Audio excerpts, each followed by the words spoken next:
Thank you all for joining us today. My name is John Slocum. I'm the Executive Director of Refugee Council USA.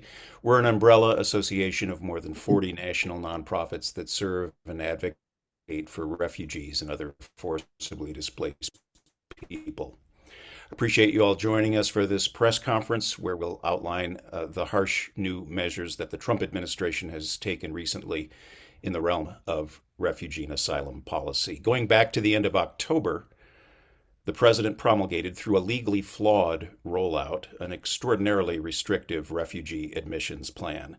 That plan calls for the admission of only 7,500 refugees in the current fiscal year, which is the lowest in the 45-year history of the U.S. refugee admissions program. And the majority of those to be admitted are to be Afrikaners, white South Africans. This was followed by a November 21st memo from U.S. Citizenship and Immigration Services, USCIS, calling for a review of all refugees that had been admitted under the Biden administration through what would be an extraordinarily wasteful and disruptive process. About 223,000 resettled refugees, already thoroughly vetted prior to their admission to the United States and already having begun new lives in communities of welcome across the country. This over 200,000 people could be subject to a re-interview process and potentially face deportation to places where their lives may be in danger. Then, on November 26th, came the tragic shooting in Washington, D.C. of two members of the National Guard, one of whom, Sarah Beckstrom, later died of her wounds. The suspect in the shooting was an Afghan national, and in the hours and days following the tragedy, the Trump administration unleashed a barrage of anti-Afghan, anti-immigrant, anti-asylum, anti-refugee policy pronouncements, accompanied by racist and inflammatory rhetoric from the president himself. By now, the litany of policies is well known to many participating on this call. These include a pause on all visas and immigration benefit applications for Afghan nationals, a re-examination of the cases of lawful permanent residents from 19 countries subject to Trump's travel ban, and all Afghan nationals who arrived in the U.S. since 2021. Many of these individuals have lived and worked in the United States for years, raising families and creating jobs. Putting these families in unnecessary limbo is cruel and destabilizing for them and their communities. The dehumanizing rhetoric that has accompanied these policies has no place in our government and puts Americans in danger. Finally, there is a pause on all asylum decisions, regardless of an individual's country of origin. This is an astounding array of extraordinarily punitive measures. Most Americans rightly reject collective punishments and the scapegoating of entire communities of people, and which is not sound policy. Just this morning, Refugee Council USA, alongside the Welcome with Dignity campaign and the Evacuate Our Allies Steering Committee, delivered a letter signed by 130 organizations to the president expressing this outrage and urging his administration to reverse course.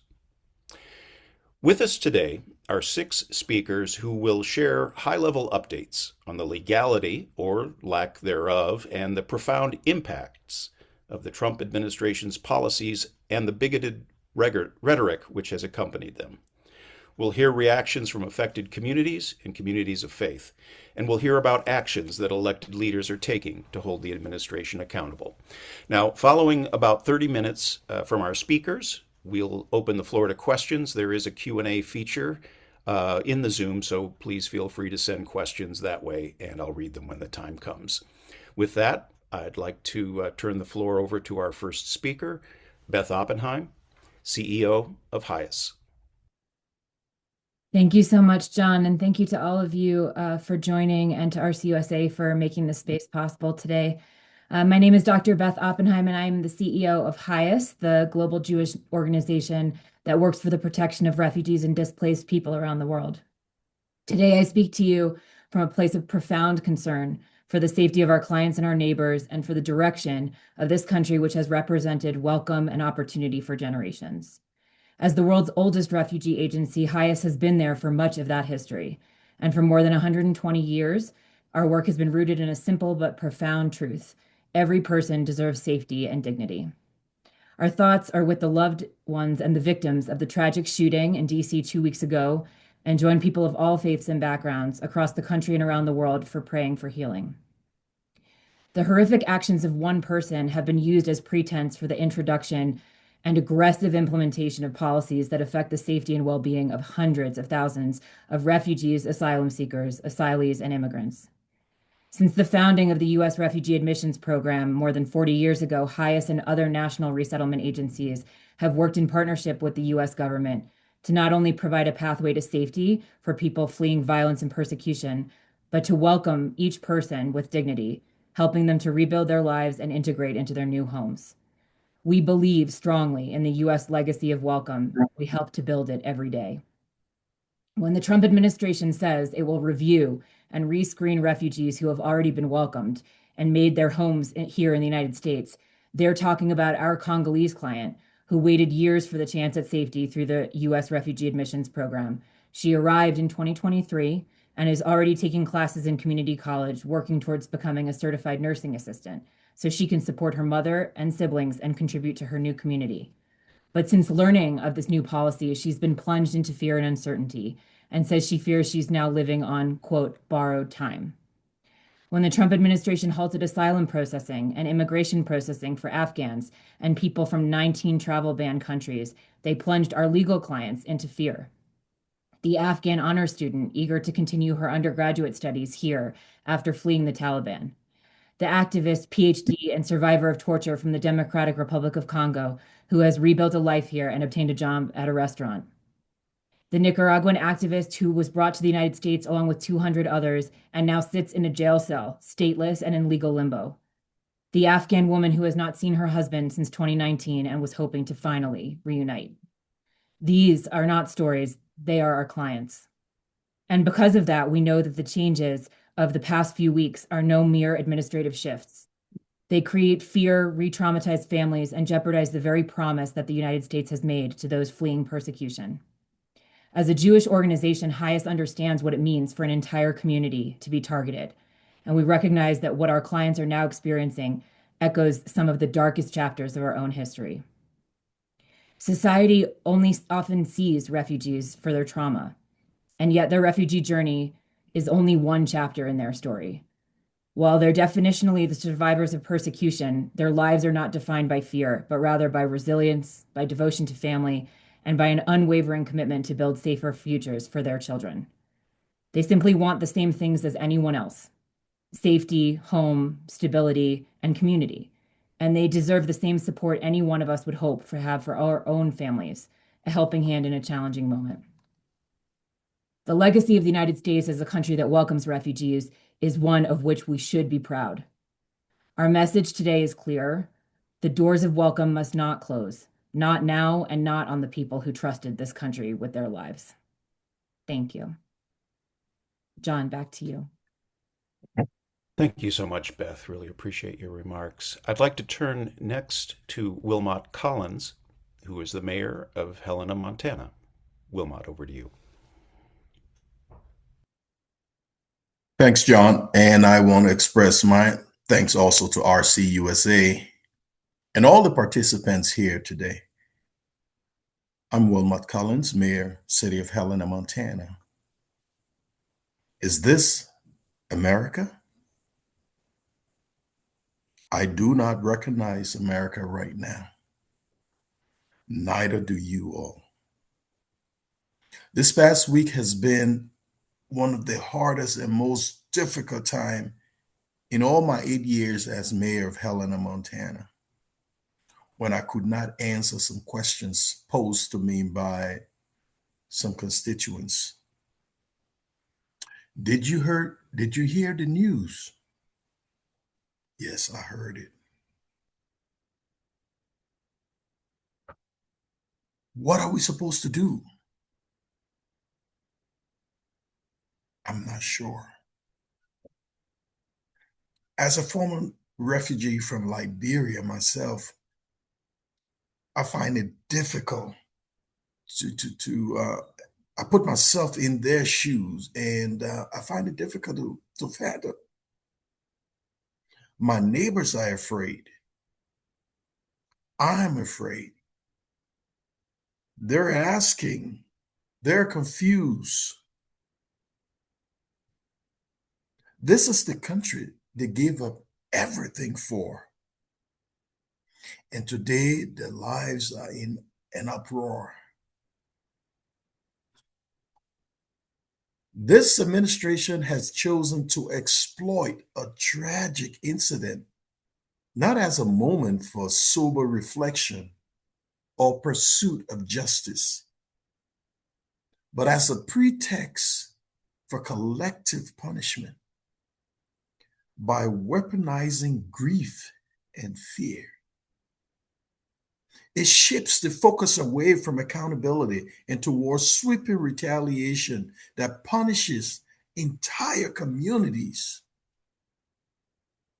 Such actions erode trust, deepens division, and perpetuate cycles of sufferings, transforming tragedy into a tool of control rather than a call for compassion and responsibility. I want to look right into this camera and talk to the administration. Stop exploiting tragedy. End collective punishment now. Grief is not a weapon. Justice, not retaliation. Tragedy demands compassion, not mass deportation, not mass punishment. We as refugees and newcomers are not a burden. I've never been a burden. So are my brothers and sisters out there. We are builders of America's future. We revitalize our various local economies. We contribute more in taxes than services received. This administration continues to destroy the America the world trusts.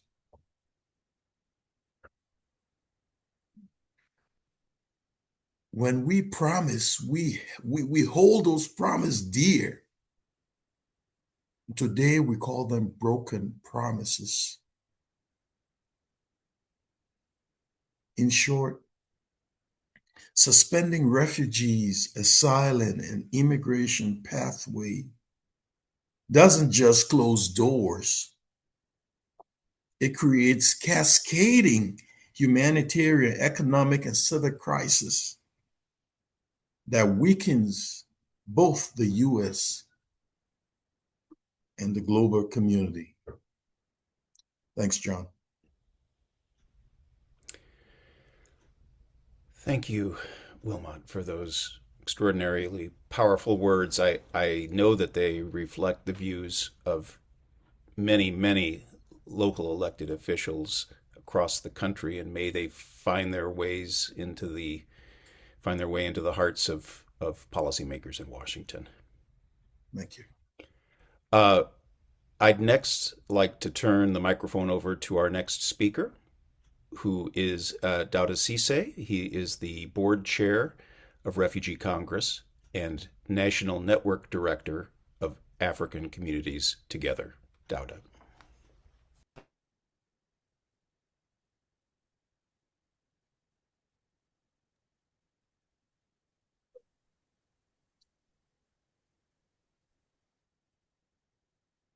Can you all hear me? Now we can, yes. Can you all hear me? Okay. I wanted to say good morning, everyone. My name is Dauda Cisse. I'm a former refugee from Sierra Leone and a proud American citizen. and based right here in Louisiana. First, I wanted to say from the bottom of my heart, our prayers and deepest condolence goes to the family of the National Guards members who were gunned down in DC. Their sacrifice and service to this country deserve our highest respect and honor. We are mourning with their families, their fellow soldiers, and all of us. What happened to them is horrific and unacceptable. But almost immediately after this tragedy, the administration announced measures that pause immigration application and also to revet refugees that already been in here. I came to this country after flowing a brutal war in my home countries. In the war, I lost my dad. In that war, I lost my 7-year-old sister when my family house was set on fire with my mom, siblings, and other relatives inside. Sadly, my 7-year-old sister didn't survive.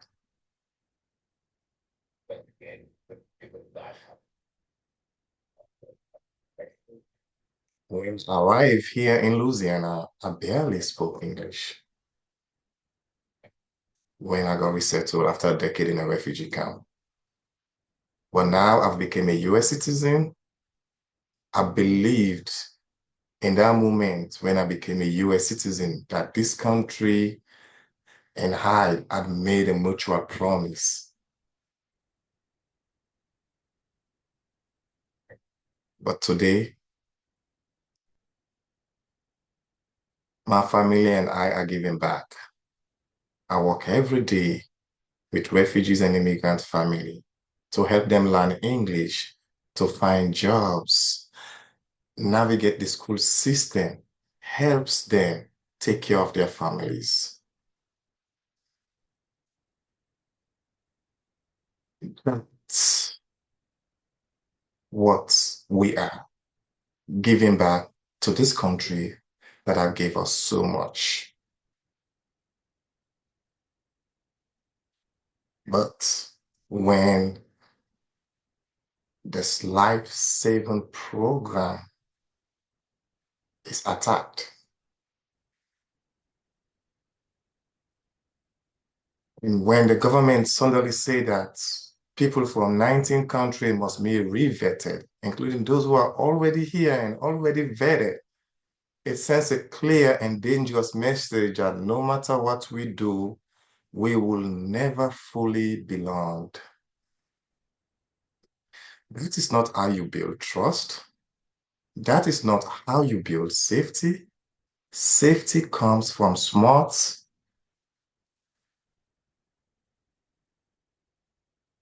base community involvements, not blanket suspicions based on nationality or religious.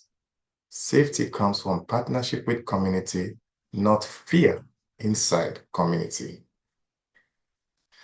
My appeal today is simple. I want you all to stand with the families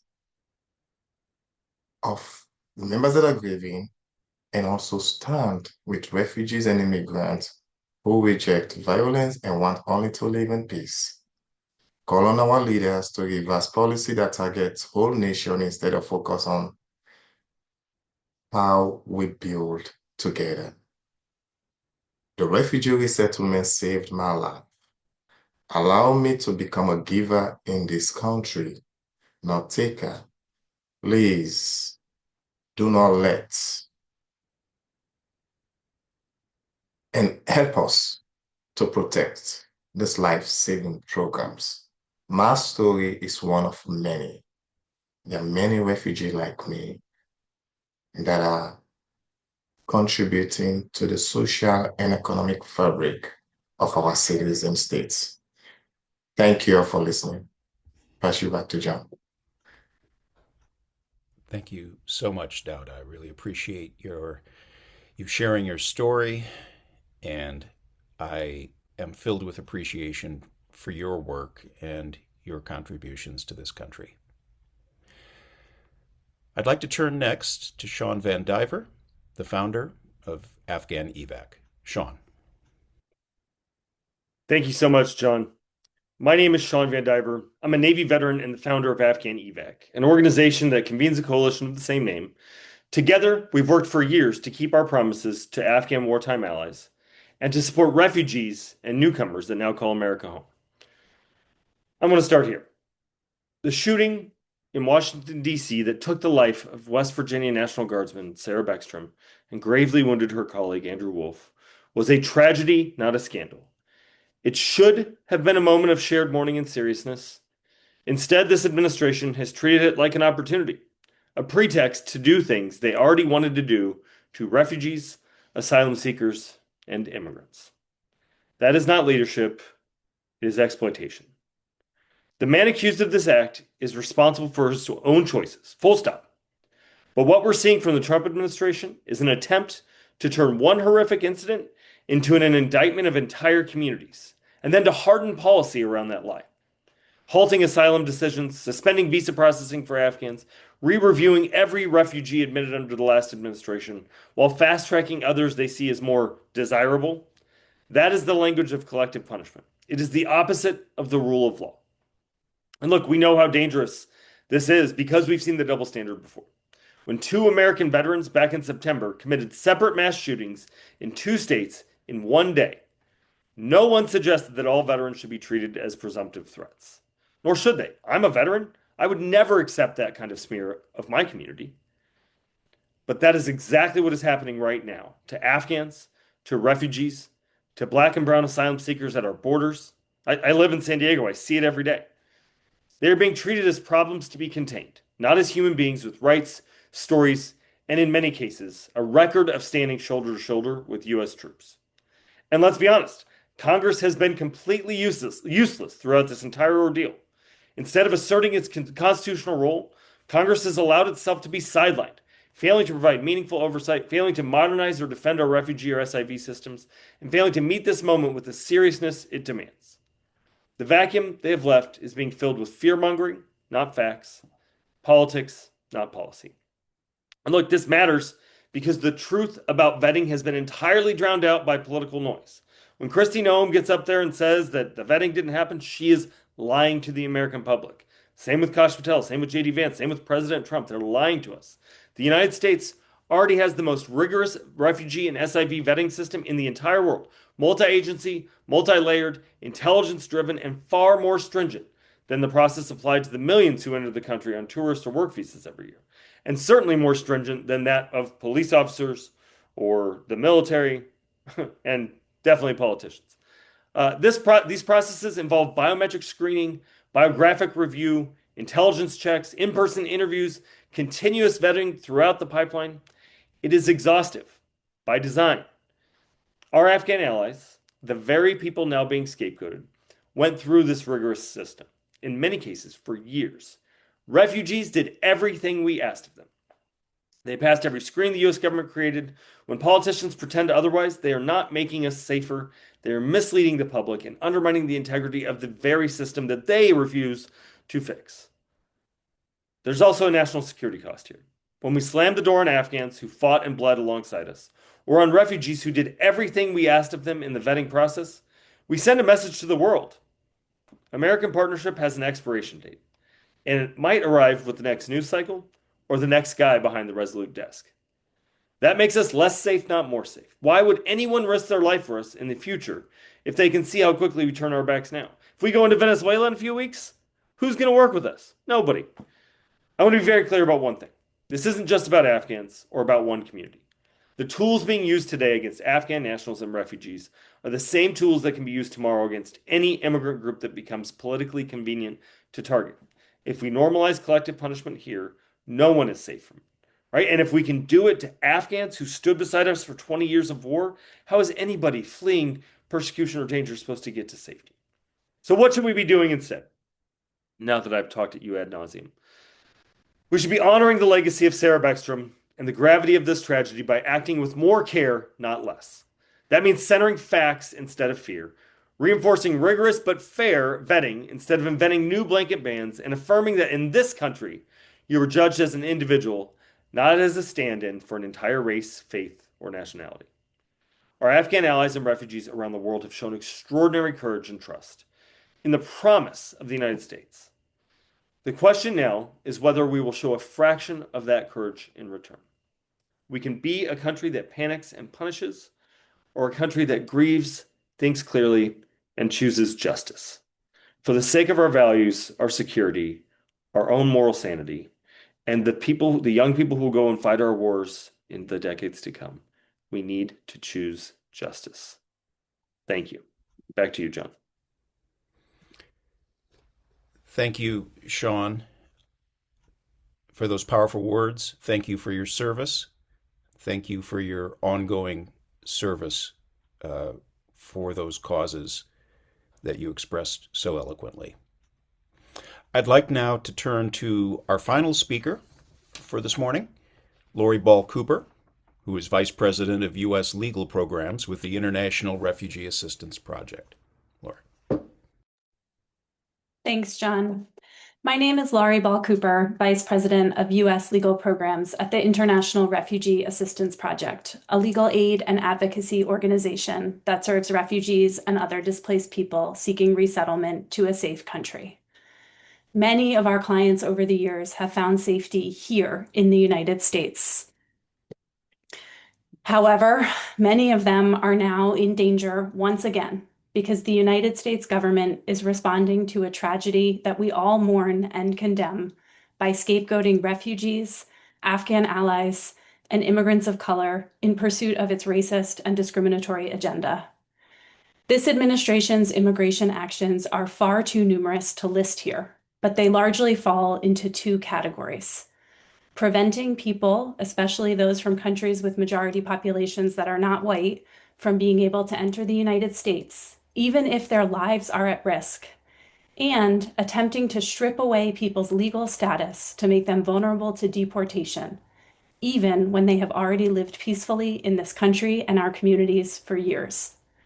The latest policies that were issued over the last couple of weeks represent a horrific escalation, but they are also a continuation of everything that came before them so far this year.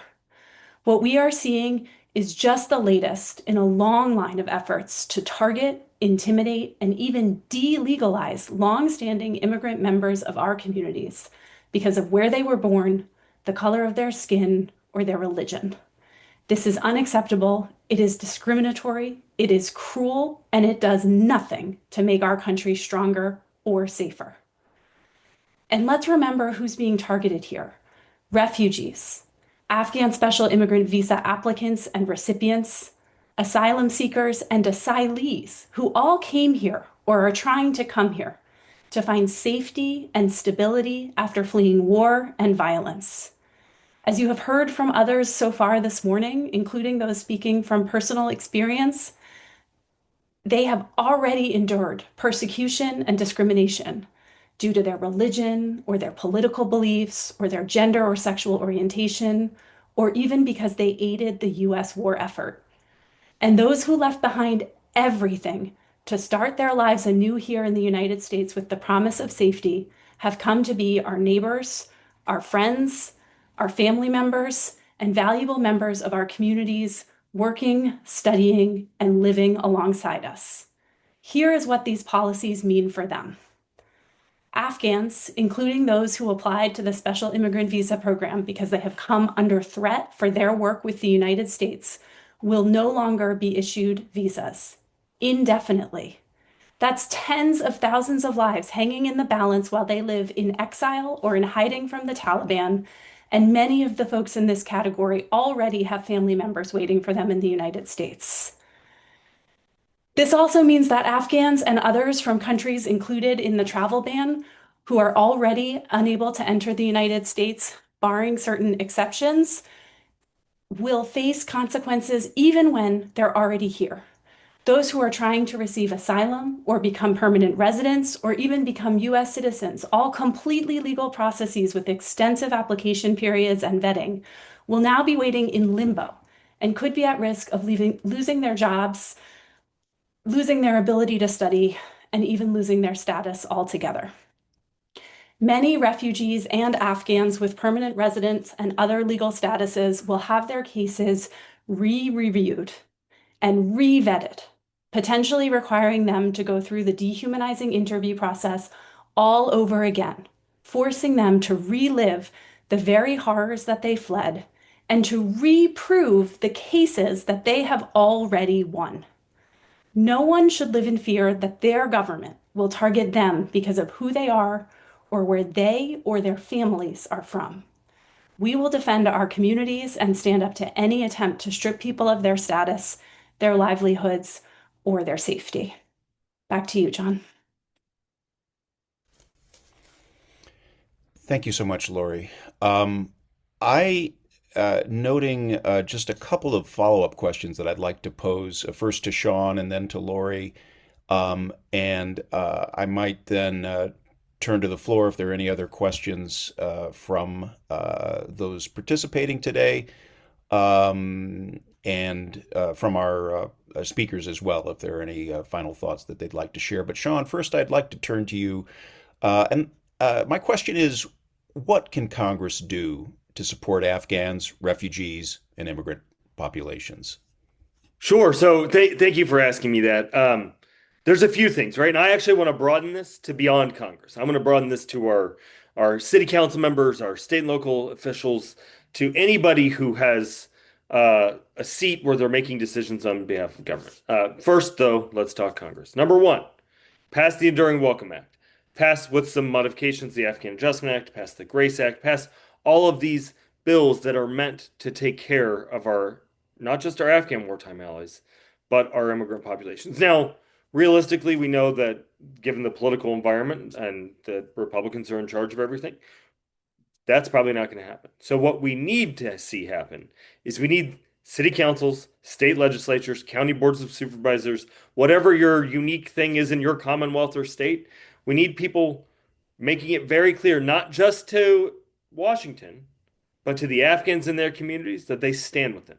One thing that we've done every year at Afghan EVAC is we've sent this letter out to like the state and local elected officials that I know, saying, hey, light up, if you have the capability with like LED lighting or whatever, light up your civic infrastructure in red, blue, and green to show Afghans that you support them, to show them that you stand with them.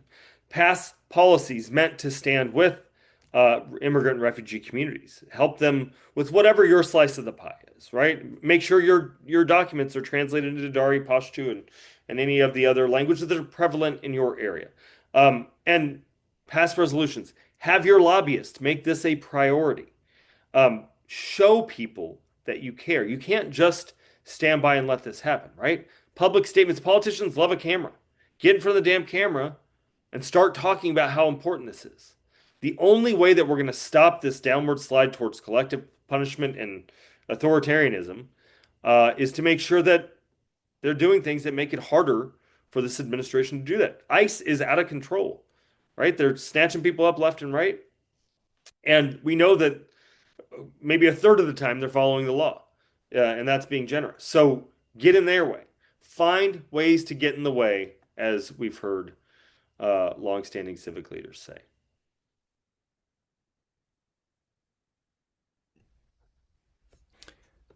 Thanks very much, Sean. I do want to turn with a question for Lori from Josh Schumacher from World News Group, who asks, is any legal action in the works to prevent the administration's planned review and re-interview of folks who came to the U.S. during the Biden administration? Additionally, are there any other legal challenges in the works against the other administration actions mentioned? Thanks so much for that question. I can share that IRAP is already litigating the new pause as applied to certain special immigrant visa applicants from Afghanistan through ongoing litigation that we have. The case is called Afghan and Iraqi Allies versus Rubio. It's a class action lawsuit in the federal court for the District of Columbia. And last Friday, we filed a motion to enforce the adjudication plan. So this is a case that has already been resolved largely in our favor and has an adjudication plan in place requiring the U.S. government to process the Afghan special immigrant visas for individuals who are actually in the class of this lawsuit on a certain time frame.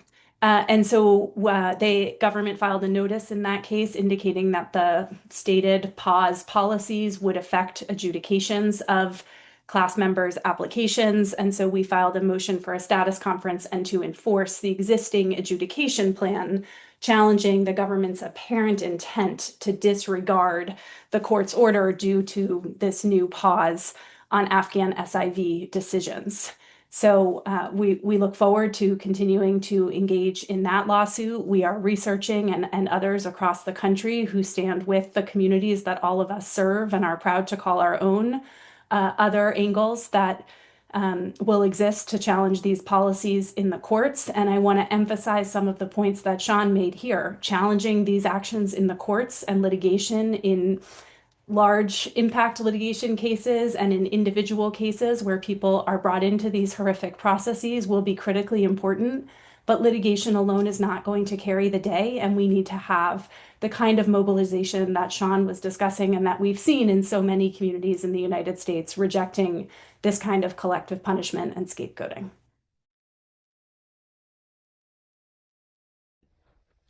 Very good. Thanks so much, Lori. I do want to give our other panelists an opportunity if they'd like to respond to what Lori and Sean have presented, and also give one last opportunity for those who are listening in to put a question in the Q&A.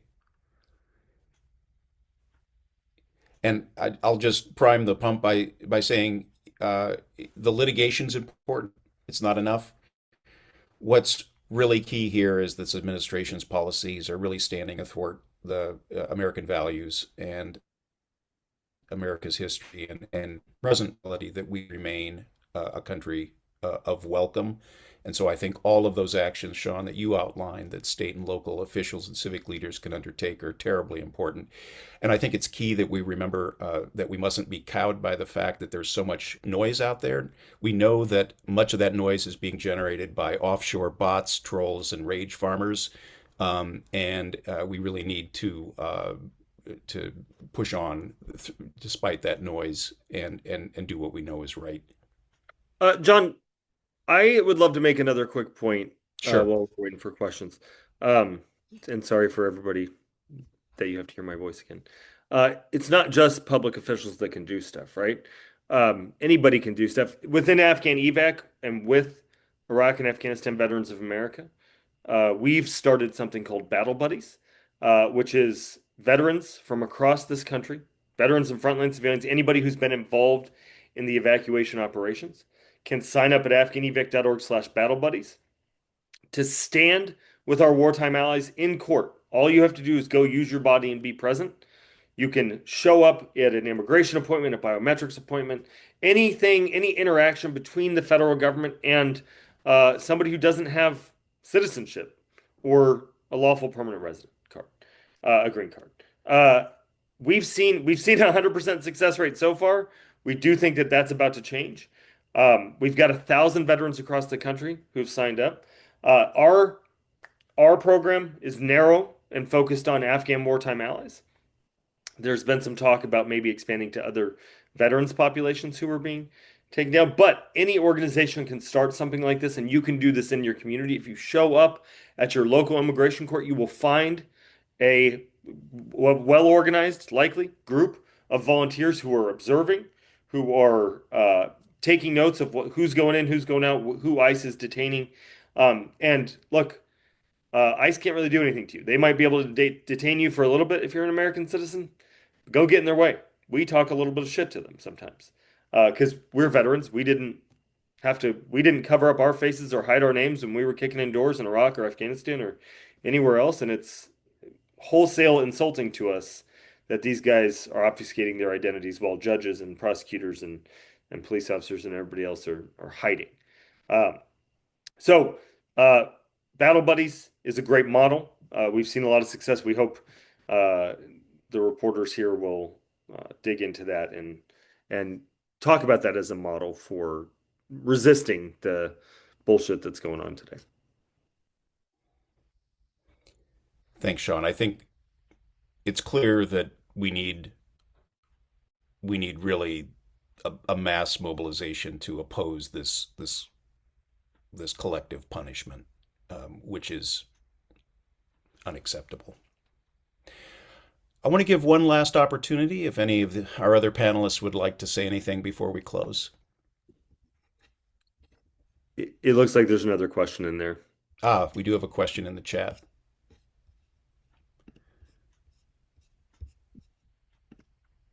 I think that's the one. Josh just asked the second one. Okay. You want to go ahead and address that? Yeah, sure. Josh's question is, there are many individuals inside and outside the administration who have insisted that vetting specifically for Afghan and Operation Allies Welcome wasn't up to snuff. Are you able to respond to those? Yeah. Listen, they're lying to us. They're full of shit. People were vetted leaving Kabul, and there were a few that got through that maybe shouldn't have. They were sent leaving Kabul, going to a third country. To be clear, nobody came to the United States who shouldn't have been here or who would have popped on vetting. They went to a third country, Germany, Qatar, UAE, various others, underwent even more stringent vetting. And this is in August of 2021. If they didn't pass that vetting, they were sent to Kosovo, where they underwent even more vetting. If they didn't pass vetting, they didn't come here. Now, there were some people who came to the United States that later popped on vetting because there's continuous vetting happening all the time. They later popped.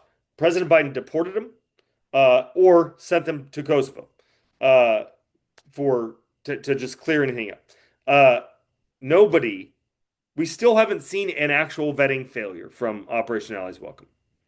There were challenges that were addressed by the administration, and Kash Patel's own DOJ OIG or FBI OIG found that the FBI and the interagency had done an extraordinary job in all of their vetting. Any gaps were filled, and the gaps were filled by a program called Enduring Welcome. Enduring Welcome was our safest, most secure legal immigration pathway in our country's history. What we've seen here with this is not a vetting failure. What we've seen is President Trump and his team doged the entire domestic security apparatus meant to keep us safe, including behavioral threats, including targeted violent extremism program, including countering violent extremism programs. That's one thing. And then we've seen a failure in how we take care of the people who fight our wars for us.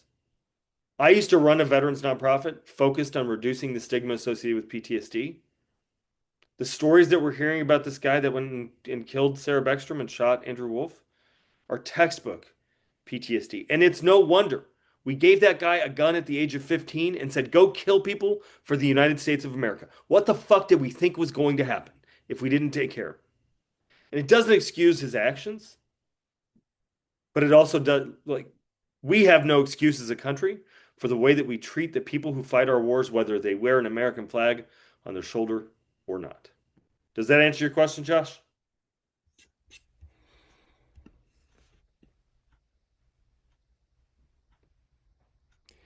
Here's a question. Thank you, Sean. I was going to turn to doubt in a minute, but first I also want to note a question from an anonymous attendee. What is it about the way society functions in the U.S. where we don't see things like general strikes and mass mobilizations of 500,000 or 1 million people on the streets as we see elsewhere? Freedom of expression is the hallmark of Americana, yet the outrage is so muted. Yes, people are upset, but it's quiet out there. I think discussion of general strike is probably beyond the scope of today's press call. I should say that with the flood the zone tactics of this administration, it's admittedly difficult to draw the attention of the public writ large to specific issues. But I think we know that longer term, the public understands that collective punishment is wrong. And they know that, as Sean has so eloquently pointed out, that those who have fought for and alongside the United States deserve better. And from those on this call who have themselves gone through the refugee experience and have come out as strong contributing members to this society, how wrong it is to put collective punishment onto that group of people. Wilmot, I know you wanted to speak. If you want to pick up on those remarks, please go ahead, and then Dowd, I'll turn to you. The last question there, I myself, I'm a little confused by why this is not more widely spread and known. But I appreciate you all starting this process. Hopefully people will pick it up. Like, I just got an interview appointment with Newsweek in England, wherever that is. As we were talking, I got invited for a program in England. So what I'm saying is that as much as this is, it should not be the start. How can we widely spread what we're doing? Because I see there are 42 people on the on this call right now. We should be able to have 200-300 on the call, and it hurts to find that we're not doing what we need to do to get this out. America is silent, and that's alarming, because we're the beacon of hope. We're the beacon of hope. We're the beacon of justice, and we're just quiet when it comes to some of these this government policies that are killing people. So, but I'm happy RCUSA has started the process, and I hope it will continue, and that we can get more involved in what we're trying to accomplish. Thank you, Wilmot.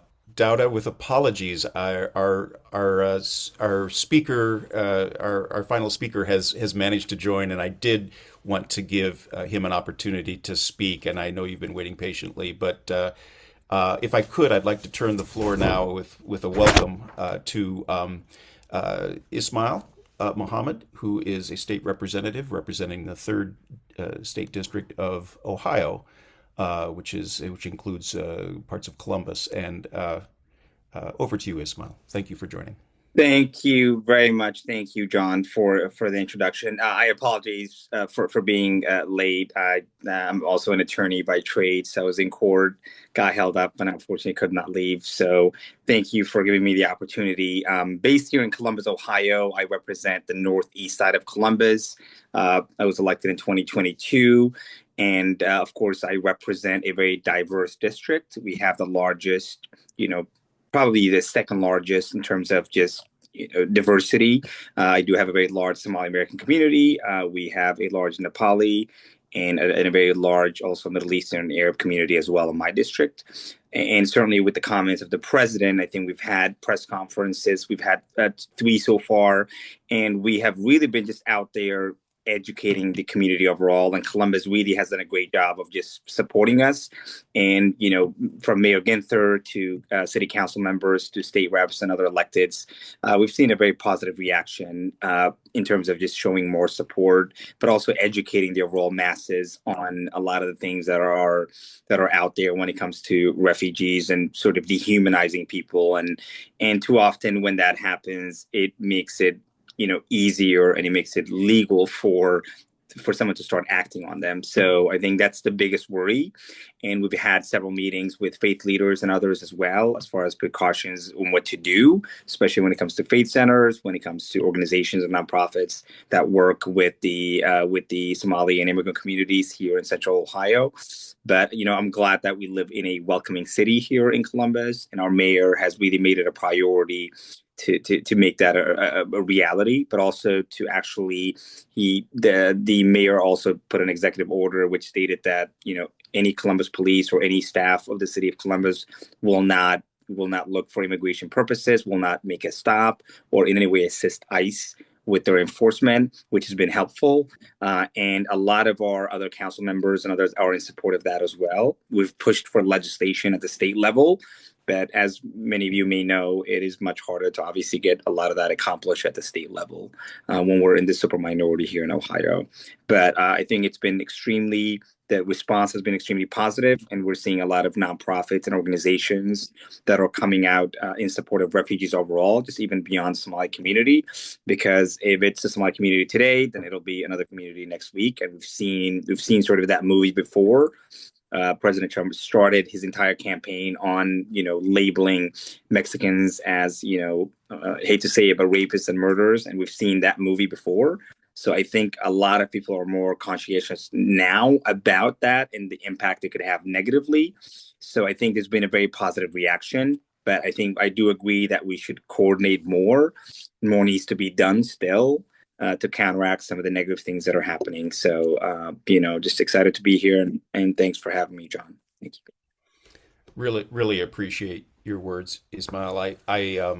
You've mentioned, and other callers or other of our panelists have mentioned, this broader atmosphere. And although this call has focused on refugee and asylum policy, we know it's happening as part of what's now been, 10 months of this kind of demonization of newcomers in the guise of public safety and in the guise of immigration enforcement, really bad faith efforts that have been undertaken.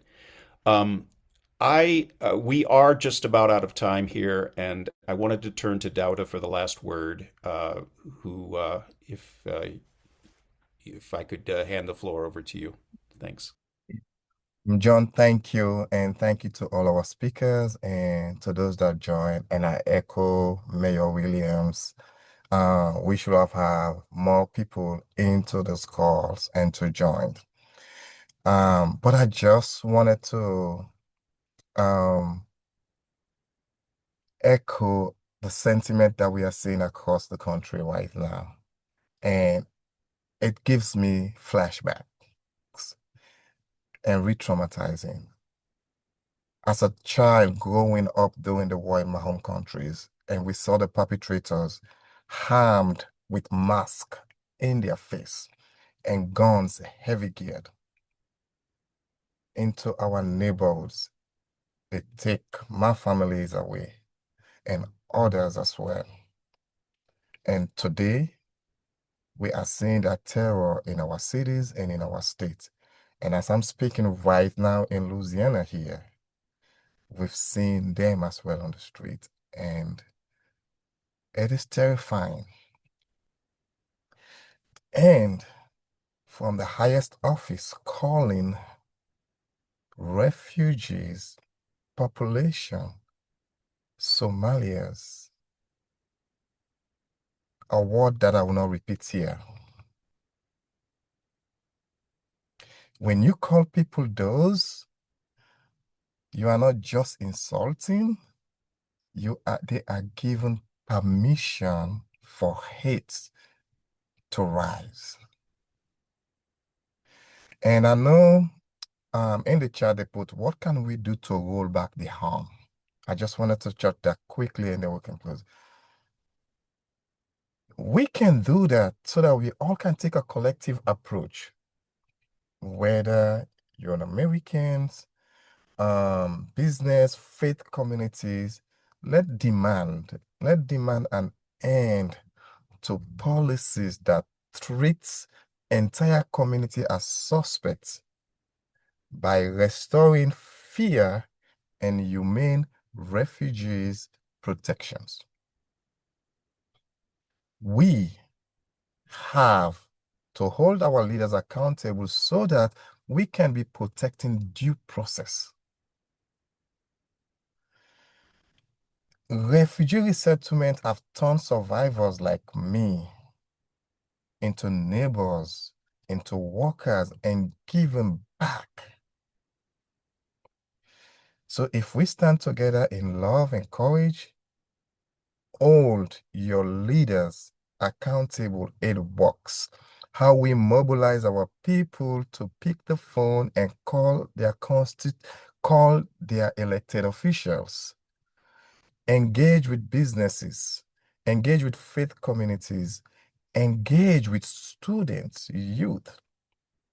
We, the people, the three powerful words in the Constitution, we, the people, our power is greater than the people we put in power. Let us don't allow it to turn the other way as we are seeing now. Thank you, John. Thank you so much, Dowd. I appreciate your beautiful words. Uh, Wilmot, I might just turn to you for a grace note if you'd like to say anything before we close. Yes, thanks, John, and thanks again to RCUSA. And Sean, you were awesome. Look, this is the beginning. I'm not sure how many other conferences, press conferences we've had, but this is the beginning. We can't stop now. We have to find ways to get this out. I mean, we're noted for we're democracy, we're justice, and if we can't even do that for what's going on, we have a problem. So I'm so thankful for this opportunity that you've created, but we can't stop now. We have to move forward and continue this process. Thank you. Thank you. Thank you to all panelists, to the RCUSA staff who worked so hard, worked together with colleagues from across our coalition to put this together. And thank you to the members of the media who've stuck with us for this hour. Please do help get the word out, and wish you all a good rest of the day. Thank you. Thank you, everyone. Thanks, John.